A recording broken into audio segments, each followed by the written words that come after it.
பேரினில் வாழ்வதற்கு நம்மள் மனதும் நிறைந்திருக்கலாம்.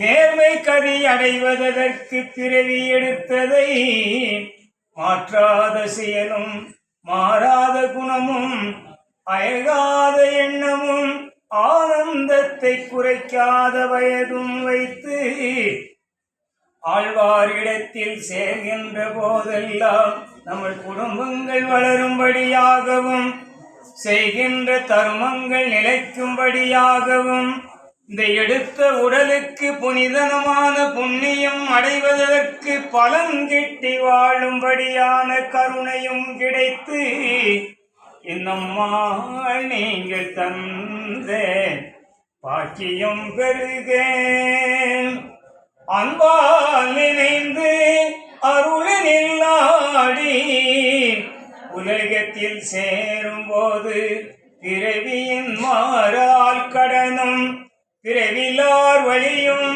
பேர் கொண்டு நமக்கு அருள் செய்கின்ற ஆனந்தமாக வாழ வந்தாளுடைய அருளை சொல்லி அவள் கொடுக்கும் அமுதவே நம்மள் ஒன்று உடலில் இருக்கின்ற பிணியை மாற்றுவதற்கு எண்ணமும் துணையாகி இயலான கருணையில் நாமல் சேர்ந்து கேடுனில் வேண்டான் கெடுதலை நமக்கு வேண்டான் பிறவியின் கடன் தீர்க்கும் பேர் நமக்கு கிடைத்தால் எழு பிறப்புக்கும் கூடையேன் என்று அருள் புரிவாளே.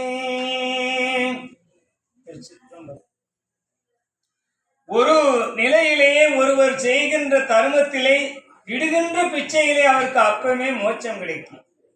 பல காலமாக எதிர்பார்த்து இந்த ஆலயங்களை வழிபாடு பண்ணி ஆலயத்தில் இருந்து ஆனந்தத்தை அடைந்தால் அவர்களுடைய குடும்ப நிலை எப்படி இருக்கும், அவர்களுடைய பிறவி லட்சணங்கள் எப்படி இருக்கும், உலக நடைகளை அவர் எப்படி சேர்த்து இருப்பார்கள். அப்போ அப்பேற்பட்ட ஞானத்தை பெற்றதுதான் இந்த மனித இனம் என்பது. 8000 கோடி ஜீவன் இந்த மனித இனத்தில இருந்து இரண்டாவது நல்ல துணைபாதமாக இருக்கிறது எது என்றால் யானை ஒன்று அறிவாக இருக்கும். அதுல இருந்து கிடைக்கக்கூடிய பாக்கியம் என்னன்னா நம்ம பசு கொஞ்சம் அறிவா இருக்கும்.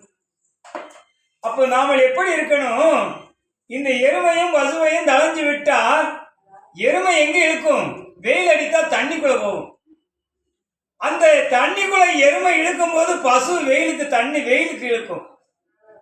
அப்ப மழை பெய்யும் போது சாவடியை நோக்கும், எருமை கொட்டலை நோக்கும், பசு சாவடியை நோக்கும். அப்ப எவ்வளவு பெரிய துன்பம்னு அறிஞ்சுக்கலாம் நம்ம. அது இரண்டையும் தளைஞ்சு விட்டா எவ்வளவு ஒரு சிறுமை அடையுது. இது போன்ற காரணம் தான் நம்ம வாழ்க்கையும். எருமையும் பசுவும் தளைஞ்சால் மாடு மேய்க்கிறவன் எப்படி கஷ்டம் அடைகிறானோ, இது போல 1000 பேர் நின்று குதவை போட்டு ஒரு தாலியை களத்தில் ஏற்றி விட்டானால் அவனுக்கு பெரிய பாறாங்கல்ல தூக்கி ஏற்றுகிறார் என்று பல பேர். அவன் தாலி கட்டி குடும்பம் நடத்துவதற்காக கெட்டலை, பெரிய பாறாங்கல்லை தூக்கி அவன் தலையில் வைக்கிறான். அப்பேற்பட்ட கடனாக பெற்றிருக்கக்கூடியதை மாற்றணும் என்றால் என்ன செய்யணும்?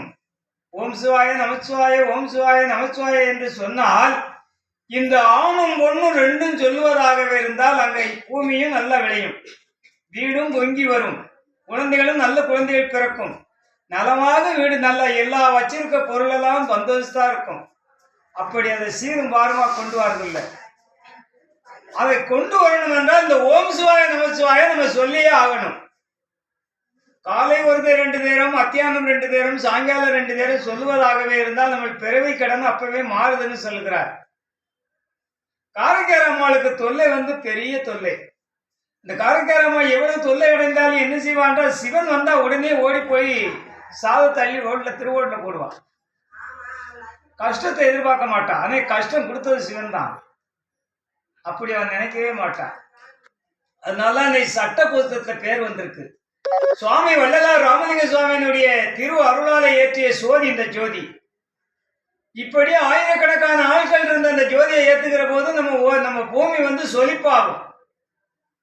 அப்பேற்பட்ட சோதி இந்த ஜோதிக்கு முன்னால நீங்க இருக்கணும் என்றால் 7 செம்மம் எடுத்தாலும் அந்த ஜோதியை பார்க்க முடியாது. சோதி சாதாரணப்பட்டதல்ல. இன்றைக்கு உங்க உடல்ல எந்த ஒரு காயம் இருந்தாலும் தாங்கிக்கலாம். ஆனா கண்ணுல ரெண்டுலயும் காயம்னா நீங்க வெளியே எட்டு வைக்க முடியாது, வெளியே போக முடியாது. நீங்க எவ்வளவு சம்பாத்தி வச்சிருந்தாலும் போக முடியாது.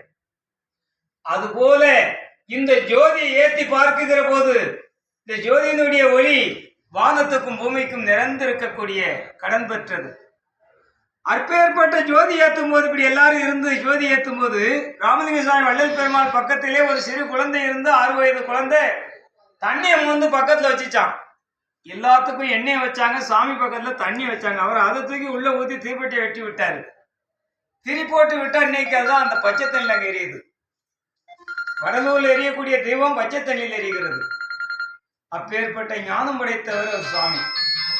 அதனால இந்த சன்மார்க்கத்தை வளர்ப்பதற்கும் சன்மார்க்கத்திலே சேர்வதற்கும் சன்மார்க்கத்தை விட்டு விலகாமல் இருப்பதற்கும் தனமான எண்ணமும் தயவான குணமும் நலமான செயலிலும் இருந்தால் 3 இருந்தால் உலகத்தை நம்மள ஆளலாம். இந்த 3ஐ நீக்கினால் இந்த உலகத்தில் அடைந்திருக்கக்கூடிய மூதவிகள்லாம் நம்ம முகத்திலே பார்க்கலாம்.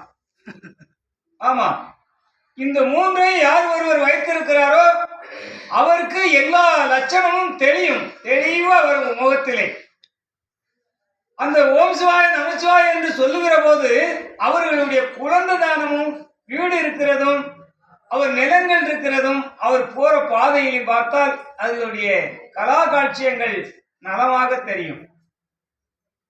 இப்ப நீங்க எவ்வளவோ ஆள் இருக்குங்கிறது அத்தனை பேர் இங்க வரல. இந்த பெண்கள்லாம் வந்து இருக்கிறேன்னா நீங்க போன ஜென்மத்தை செய்த புண்ணியம் வந்து உட்கார்ந்துக்கிட்டு விளக்க போட்டுக்கிட்டு இருக்கீங்க. ஏன்னா உங்களுக்கு லட்சம் ஒருத்தவங்க வர மாட்டிய, அம்மா ஏத்துக்கிட மாட்டா. ஓடு வெளியே ஓடும்பா.